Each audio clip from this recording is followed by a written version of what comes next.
As opposed to going to Russia, Kharkiv, after all, is 40 kilometers from Russia. It should have been easy, right?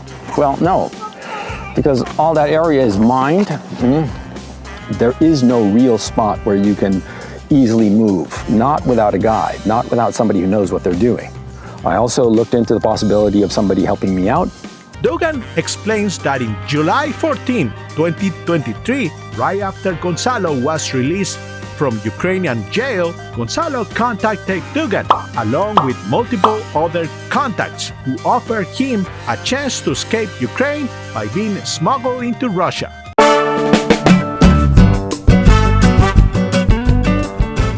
The Facts Hunter. Moving on. Going back to the book, we have several steps one must follow in order to survive life in a foreign jail. The first step is to contact the embassy. As an American with a U.S. passport, Gonzalo had the right to contact the embassy. Remember, Gonzalo was put in house arrest after he was arrested the first time and landed in jail after his second arrest, meaning that he was already in jail in his own apartment because he was an American.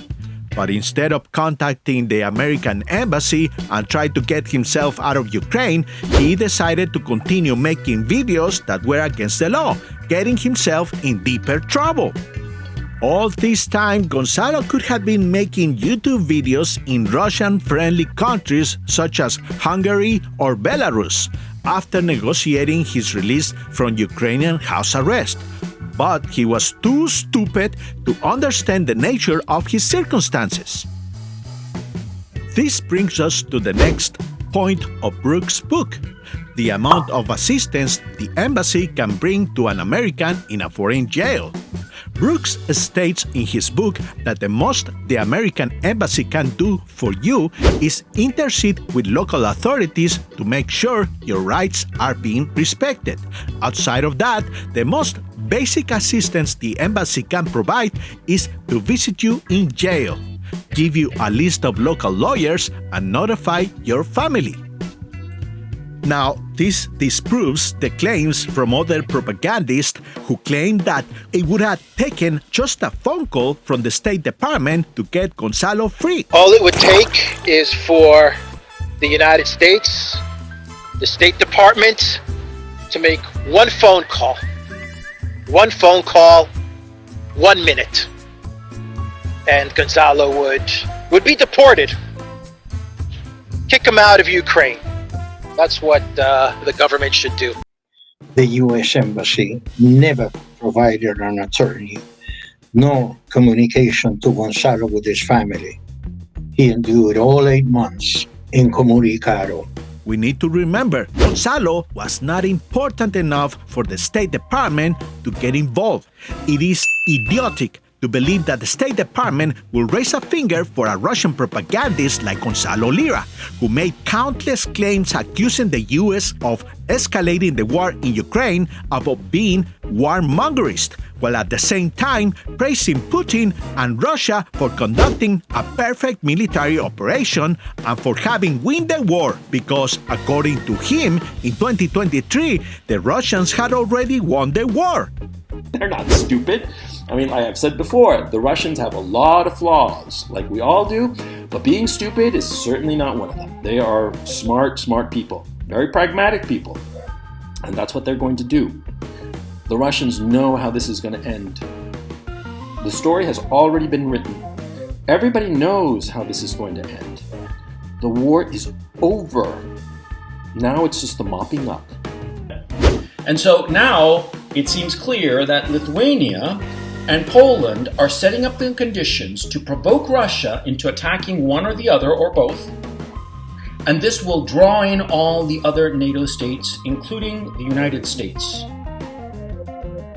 Now, it doesn't take a genius to realize that the brains behind this idiotic idea are American brains, the Biden administration. There are crazies in the State Department and in the US Senate and in the Biden administration itself. They all want war with Russia. Go figure. Continuing with Brooks' book, we already established that 1. Contacting the embassy is the primary go-to when in a foreign country. 2. The embassy's power is limited. 3. They weren't going to get Gonzalo out without the intervention of a higher authority, which is the State Department. So the next 3 important things in order for Gonzalo to survive were 4. Knowing the value of cash and cigarettes. 5. Learning the language and get to know people. And number 6. Keeping your head down. Gonzalo Lira was a heavy smoker, and according to the documentaries, there are no cigarettes for sale inside the prison's commissary. And the only way to get cigarettes inside a Ukrainian prison is if the prisoner's relatives and loved ones, or people who pretend to be one of these two, send cigarettes inside care packages. Those who behave exemplary and work or get money from their families can go shopping in the prison's own shop.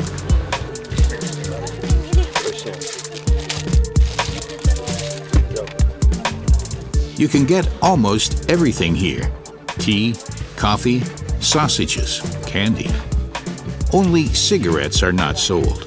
They can only be brought in or sent by families. Gonzalo's only relationship to someone outside prison in Ukraine was his ex-wife, who was, according to the divorce documents, living in a town over 100 miles away in western Ukraine. And I knew he had a couple kids, and he was married, I think, to a Ukrainian woman. If I'm not mistaken, I think he said she was an au pair. So she was in childcare or something like that. But I'd often talk to him in Holland, sometimes when he was traveling, but mostly in Ukraine when we had these conversations. And he would never bring up his wife and kids. Sorry, I don't know if he was married, but I think he called her his wife. He obviously had a fondness for his children. If you look at his old studio, you can see pictures of his kids, drawings in the backgrounds. But I don't think he really ever, as far as I ever saw, shared imagery of his wife or his kids. I think he kept that very private. And I asked him once live and once off the air. I said, "So what's going on, with your kids? Like, is everything okay with them? Did you get them out of the country? What's happening with your wife," sort of thing. And he didn't want to answer it. He went in a totally different direction. He skirted it. He behaved very awkwardly around the subject of, what's going on with your wife and kids? You get to see them, sort of thing. I think he said that he was able to communicate with his kids, but there was no fondness or attachment to his wife. And I've had lots of conversations with guys over the years, both privately and on call-in sessions. And to me, that picked up on me as she had taken the kids and left. People are asking about how you're able to parent your kids being so far away. Like, how is he keeping up his life as a father? I'm not going to discuss that. Okay. So I don't think that they were together for the last few years, which might have led him to the martyrdom sort of thing, the fuck around, find out, because he had really nothing else to live for at that point. I would imagine if his kids have been removed from his day-to-day life, because I could only imagine, as a father myself, I would want to spend my last days, if I knew I had, last days coming up, because I know he had some health issues. Apparently he died of pneumonia, double pneumonia in both of his lungs in the prison. He was a very heavy smoker the last few years, because you just see him chain smoking away, through videos. So that's not going to help if you've got health issues. I think he had heart issues. He did confirm it in one video. But it was like a fuck around, find out moment. And I don't get it. The only thing that I can think of is, maybe she just took the kids and left, sort of thing. So he never really talked about any of that stuff publicly. And when I asked him, he would just don't want to talk about that. Even privately, don't want to talk about it. It's not a conversation I want to have. So I found that interesting. So I doubt he had someone sending him any cigarettes or care packages at all. In the second prison, Colony 4, the inmates live in large shared accommodation blocks, also under strict security measures, but with a relatively large amount of freedom. The accommodation blocks have no locks, and the inmates can move around freely. A TV room and a kitchenette I only can assume that Gonzalo must have tried to ask for favors from other inmates, bumping cigarettes from dangerous and violent criminals. This by promising to pay them back once he got a hold of his computer to access his PayPal account. This must have alerted the inmates that Gonzalo had money because he was wealthy, turning Gonzalo into a piggy bank for the inmates, who in turn decided to torture him and bully him in exchange for cash. But it's highly unlikely that the SBU was involved in any way. The reason is that Ukraine, prior to the 2022 invasion, was full of hackers and internet scammers. The SBU has access to plenty of tools to get to Gonzalo's money. They didn't need to torture him or extort him to get access to his money if they really wanted that money badly. Hell, the same inmates must have known some hackers of their own.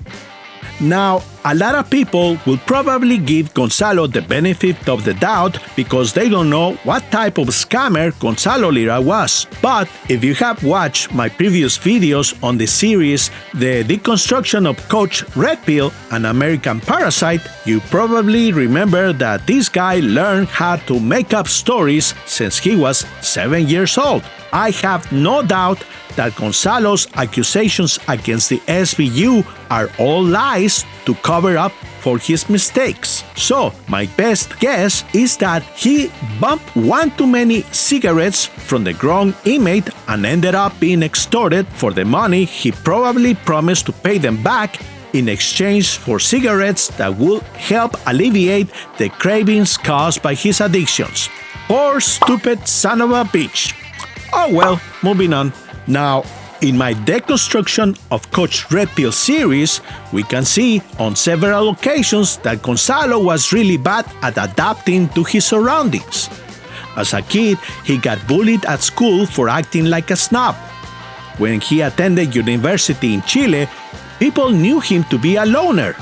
At Dartmouth, he was ostracized by teachers and students alike after his sexual assault conviction. And in New York, he struggled to build social connections in one of the most cosmopolitan cities on the planet. These facts gives us an indication that Gonzalo most likely had problems meeting the requirements for the next key lesson to survive life inside a foreign jail, which is learning the language and getting to know the people. As I already mentioned in previous videos, Gonzalo Lira was a lazy student. He only spoke English and not fluent Spanish. He had already mentioned in the debate with Laser Pig that he was too stupid to learn a new language. You care about Ukraine? Yes. So, do you want to join me in singing the Ukrainian national anthem then? Chat, I'm going to leave it as a democratic vote. Chat, are we done here or should I continue with this fool? Hit me with done, D for done, or C for continue. I have two questions. Go ahead. Do you want to join me in singing the Ukrainian? If you love Ukraine so much, do you want to join me in singing the national anthem? I wouldn't be able to pronounce it properly, and I have a horrible singing voice. So do I. Continue. Oh, okay, fine.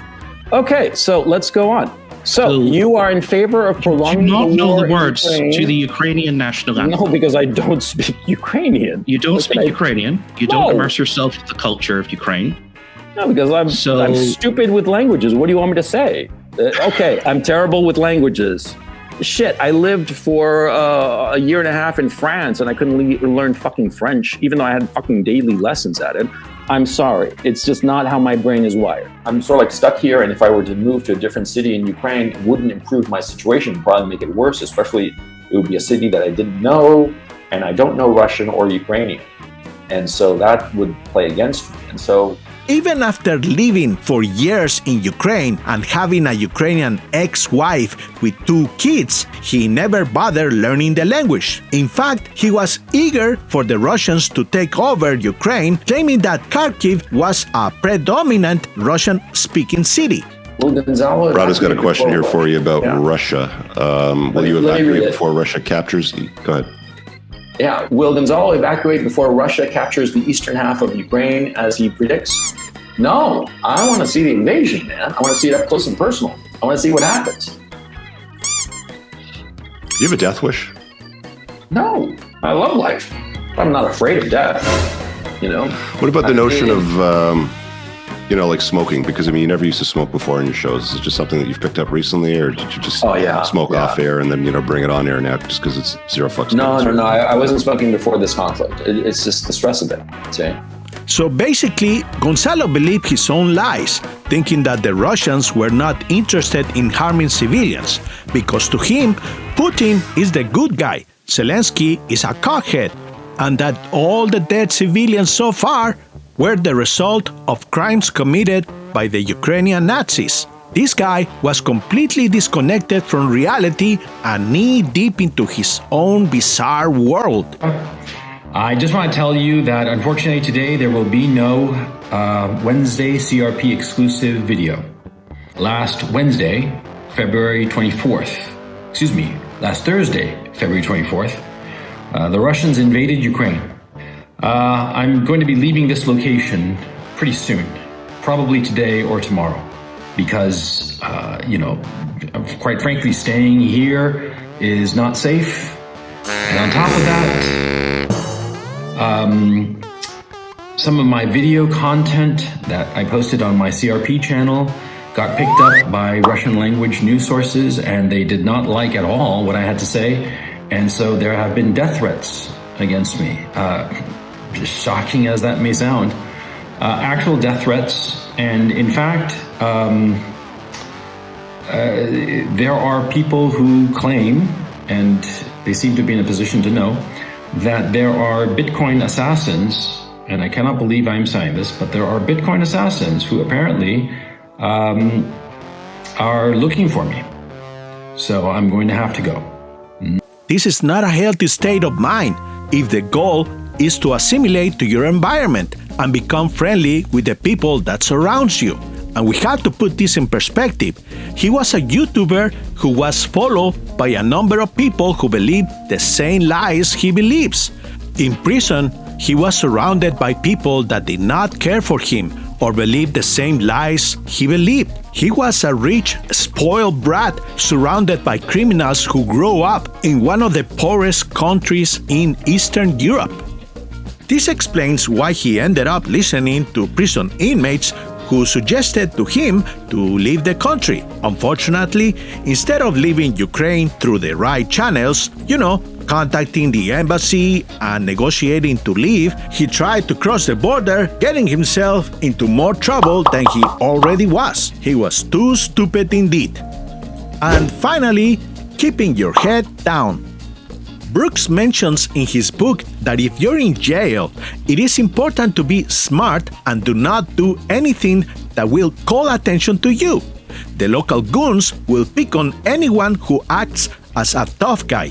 Gonzalo never learned to be humble and to keep his head down. As a matter of fact, in several videos, he claims that he learned as a kid to stand up to bullies. What I hated in particular, there was one man, a big guy, bigger than me. Like a good 2-3 inches bigger than me and maybe 40 pounds heavier, carrying a camera and looking with that smug, arrogant face. And the man at the reception desk, the employee who didn't need to be there but was there, right? Well, this photographer or whatever he was, this big guy from the press, he was berating the guy at the hotel front desk. And berating him because he couldn't get outside or something like that. I forget exactly what it was. And I was like, dude, and I said to him these words. I said, he's trying to help you, you system pig. And he turned on me, and he was a big guy, and he figured that he could intimidate me with his size. And see, my old man was a bully. He bullied the shit out of me, so I know how to handle bullies. And what you do with the bully is that you step right into their fucking face and make it clear that, yeah, you can probably beat the shit out of me, but it's going to cost you. And see, bullies, they always back down when they know it's going to cost them now, don't they? Yeah.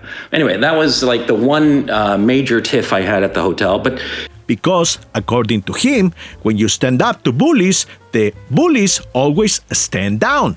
This is another reason why you never wanna take advice from this guy's videos. Gonzalo Lira was a man who had a crappy childhood and could never learn to adapt to his environment. Gonzalo had a very abnormal childhood. His racist father took him and his family from country to country, making Gonzalo spend his childhood school years as the new kid in class just about every other year. On top of this, he was conditioned into believing that he was royalty, just because he was the descendant of the first president of Chile, which turned him into a snob who thought he was above everyone else. Because of this, Gonzalo had problems making friends. He was ostracized and developed a form of highly functional sociopathy. The main point is that Gonzalo Lira was not smart enough to know how to follow rules, and most important, social rules. He had the chance to leave Ukraine at the beginning of the 2022 invasion, and he opted to stay. He could have negotiated his exit from the country after his first arrest, but he opted to stay. He could have survived jail, but he was too stupid to adapt to his environment. Now, if after listening to the arguments I presented in this video by using Owen Brooks' book as a reference to support my case, and you're still not convinced that Gonzalo Lira died in prison because he was a victim of his own stupidity, before we end this two-part video series, I want to bring to your attention the ultimate proof that Gonzalo Lira was a complete moron. I want to bring to your attention the escape attempt Gonzalo turned down when he was offered to be smuggled into Russia.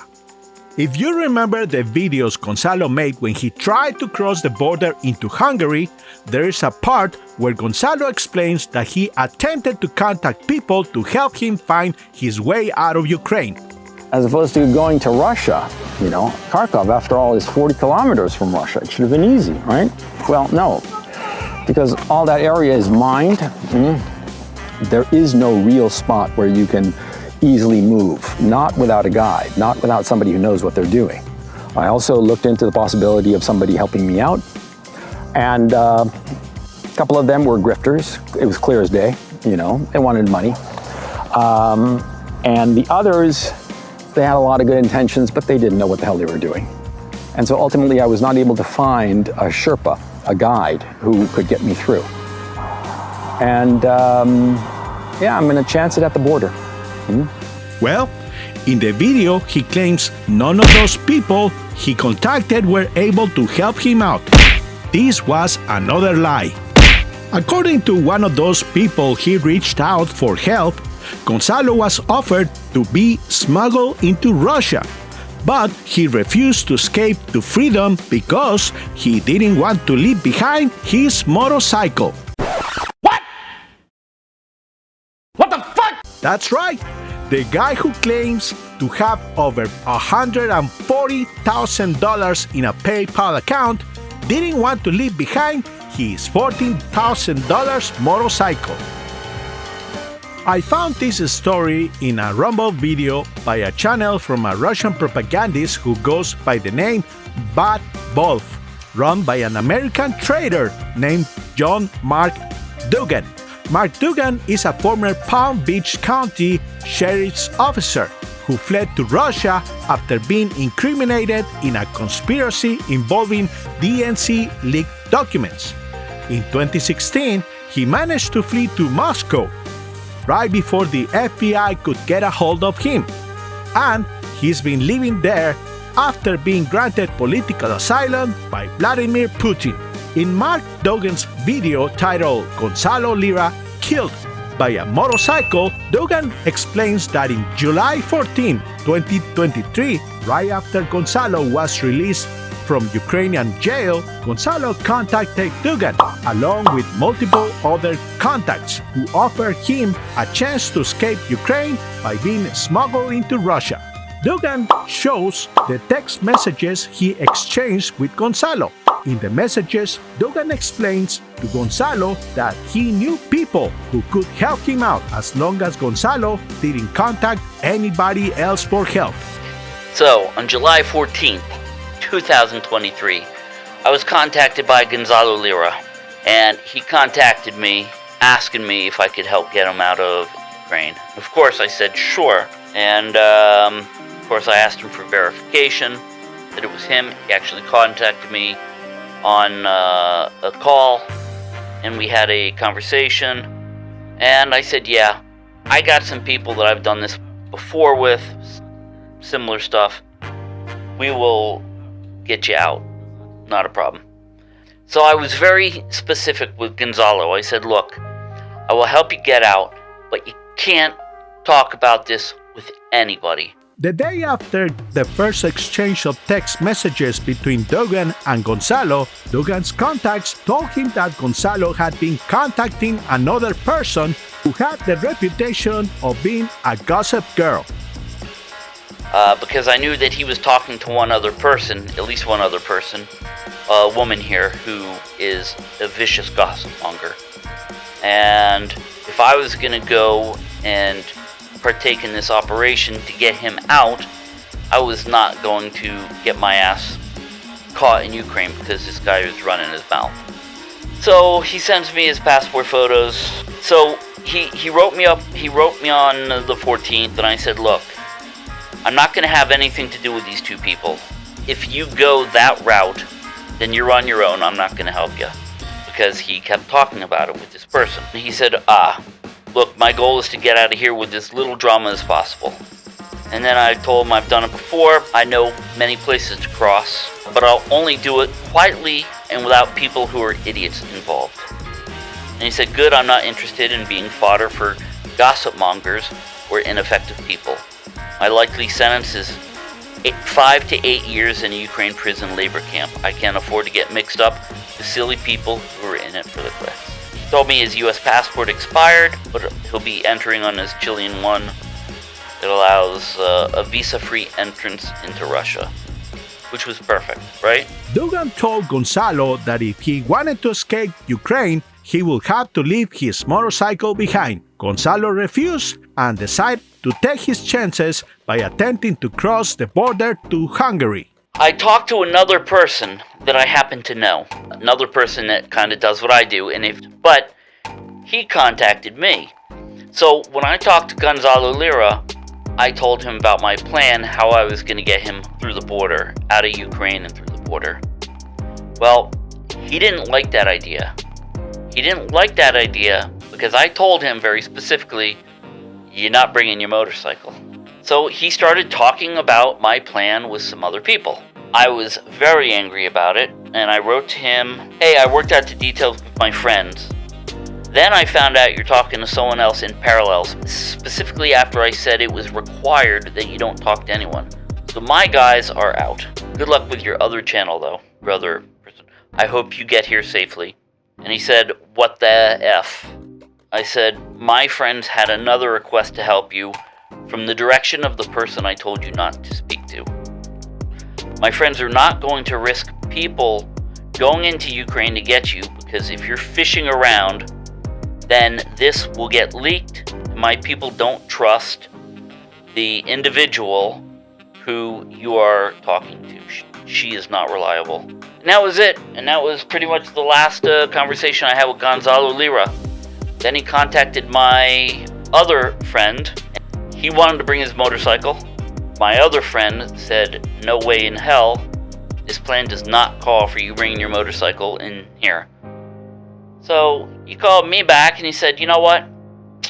Well, I'm not leaving my motorcycle. I'm just going to risk driving through the border and we'll see what happens. He's like, this is Ukraine. They probably don't have any communication with headquarters at the border. So I'm just going to risk it and see what happens. That's not the way it works, especially in a wartime situation.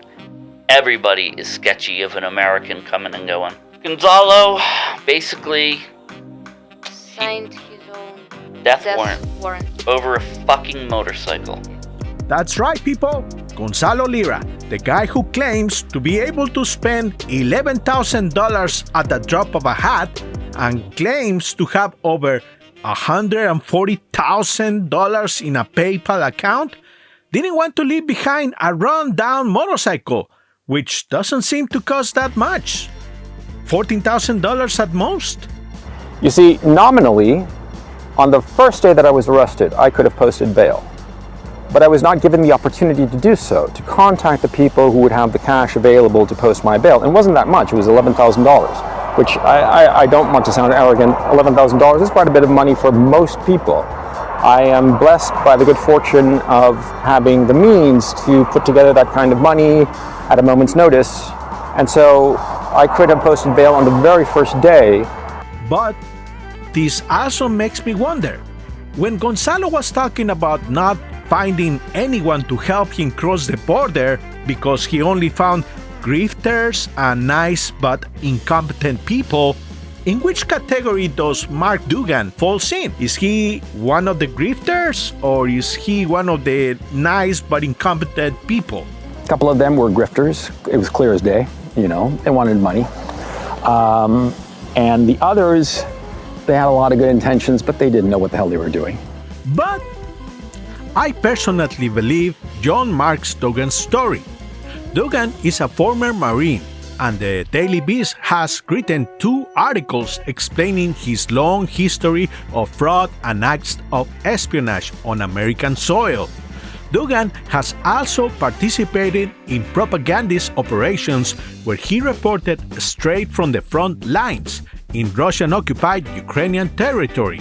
So I do believe in his story. And I also believe Dugan's story because it verifies my argument. The argument I've been making throughout this 2-part video series. The argument that Gonzalo Lira, despite having all those accreditations of being a published author, a film director, and a Dartmouth graduate, was not a smart man. He was an idiot who died because he was not important. Because propagandists, unlike certified journalists and reporters, had no value whatsoever to either United States or Russia. Gonzalo was a liar, a Russian propagandist who died for nothing, a victim of his own stupidity. And so, I say it again, burn in hell, Gonzalo Lira, you poor stupid son of a bitch. Well, that's it for this video series. If you like the videos, help the channel grow by clicking a like and a subscribe. Share the video and help fight Russian propaganda. Gonzalo Lira might be dead, but there are still plenty of pro-Russian channels spreading misinformation out there. In the meantime, this is a Fox Hunter. Thanks again for watching, take care, and bye for now.